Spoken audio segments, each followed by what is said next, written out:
Hey, what's good, y'all? It's the Carolina Kid here to do again what y'all hate doing. I know. I'm talking about reading. Yeah, welcome to Reading with Enthusiasm. Thank y'all for tuning in, tapping in. Today, I'm reading a segment out of The 7 Habits of Highly Effective Families. Yeah, and the segment I'm on today is Being Kind. So I'm gonna get right into it. I ain't gonna waste no time. Some years ago, I spent a special evening with two of my sons. It was an organized father and sons outing, complete with gymnastics, wrestling matches, hot dogs, orangeade, and a movie. The works. In the middle of the movie, Sean, who was then 4 years old, fell asleep in his seat. His older brother, Stephen, who was 6, stayed awake, and we watched the rest of the movie together. When it was over, I picked Sean up in my arms, carried him out to the car, and laid him in the back seat. It was very cold that night, so I took off my coat and gently arranged it over and around him. When we arrived home, I quickly carried Sean in and tucked him into the bed. After Stephen put on his pajamas and brushed his teeth, I lay down next to him to talk about the night out together. How'd you like it, Stephen? Fine, he answered. Did you have fun? Yes. What did you like most? I don't know. The trampoline, I guess. That was quite a thing, wasn't it? Doing those somersaults and tricks in the air like that. There wasn't much response on his part. I found myself making conversation. I wondered why Stephen wouldn't open up more. He usually did when exciting things happened. I was a little disappointed. I sensed something was wrong. He had been so quiet on the way home and getting ready for bed. Suddenly, Stephen turned over on his side to face the wall. I wondered why and lifted myself up just enough to see his eyes welling up with tears. What's wrong, honey? What is it? He turned back, and I could sense he was feeling some embarrassment for the tears in his quivering lips and chin. Daddy, if I were cold, would you put your coat around me too? Of all the events of that special night out together, the most important was a little act of kindness, a momentary, unconscious showing of love to his little brother. What a powerful, personal lesson that was to me of the importance of kindness. In relationships, the little things are the big things. One woman told of growing up in a home where there was a plaque on the kitchen wall that read, "To do carefully and constantly and kindly many little things is not a little thing." That was good. Cynthia, the daughter, she said, "One thing that stands out in my mind about being a teenager is the feeling of being overwhelmed. I remember the pressure of trying to do well in school and being on the debate team and involved in 3 or 4 other things all at the same time. And sometimes I'd come home and I'd find my whole room clean and organized. There would be a note that said, 'Love the good fairy.' And I knew mom had just worked her head off to help me get ahead because I was so overwhelmed with what I had to do. It really took a load off. I would come into that room and just whisper, 'Oh, thank you, thank you.' Little kindnesses go a long way toward building relationships of trust and unconditional love. Just think about the major impact in your own family of using words or phrases such as thank you, please, excuse me, you go first, and may I help you? Or performing unexpected acts of service such as helping with the dishes, taking children shopping for something that's important to them, or phoning to see if there's anything you can pick up at the store on the way home.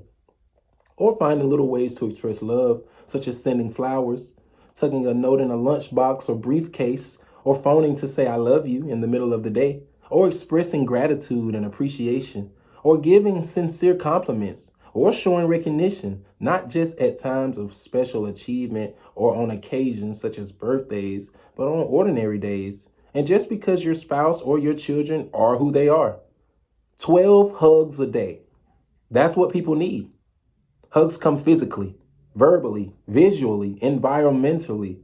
We all need 12 hugs a day. Different forms of emotional nourishment from other people, or perhaps spiritual nourishment through meditation or prayer. I know of one woman who grew up in poverty and contention, but came to realize how important such kindness and courtesy are in the home. She learned it where she worked, at a very prestigious hotel where the entire staff had a culture of courtesy toward every guest. She knew how good it made people feel to be treated so royally. She also realized how good it made her feel to perform acts of kindness and courtesy. One day, she decided to try acting this way at home with her own family. She began doing little acts of service for family members. She began using language that was positive, gentle, and kind. When serving breakfast, for example, she would say, as she did at work, "It's my pleasure." She told me it transformed both her and her family and began a new intergenerational cycle. One thing my brother John and his wife Jane do in their family is take time every morning to compliment one another. Family members take turns being the target for such compliments. And what a difference that makes. One morning, their strong, athletic son, the football hero of the high school, came bounding down the stairs with such energy, such excitement that Jane couldn't imagine why he was so animated. "Why are you so excited?" she asked. "It's my morning for compliments," he replied with a smile. One of the most important dimensions of kindness is expressing appreciation. What an important deposit to make and to teach in the family. Being kind. That was good. Let me go ahead and recap that for a second. First thing I want to say is watch how you treat people. And one reason, because someone is always watching. Like in the example we had right here, he was out with his two sons. One son fell asleep while they was watching the movie, and the other son, they were watching the movie together. But when they were getting ready to leave, you saw he put the coat over his son, picked him up, and put him in the car. And when they got home, he placed him in the bed, all nice and gentle. And the other son noticed that. He took heed to that. He wanted that same love and attention if it came to it. That's why he asked his dad, would you do that same thing for me? So yeah, we have to understand that someone is always watching us, so be careful how you act and treat people. Not just because someone's always watching you, just, really because it's the right thing to do. That's why you want to do that. That's why you want to show acts of kindness. And we got to also remember that, those small acts of kindness, they build up, they add up. The small things, when you're doing them consistently and constantly and keeping a level of persistence with it, they add up to the bigger picture. Those small things add up, and how would you say that you're showing your acts of kindness? Here we go with a situation where you got to ask yourself that question. How am I being kind on a daily basis? Who did you hold the door for today? Did you hold the door for anybody?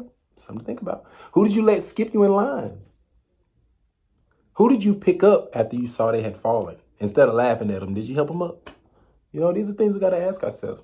Who did you forgive for hurting you? That's being kind as well.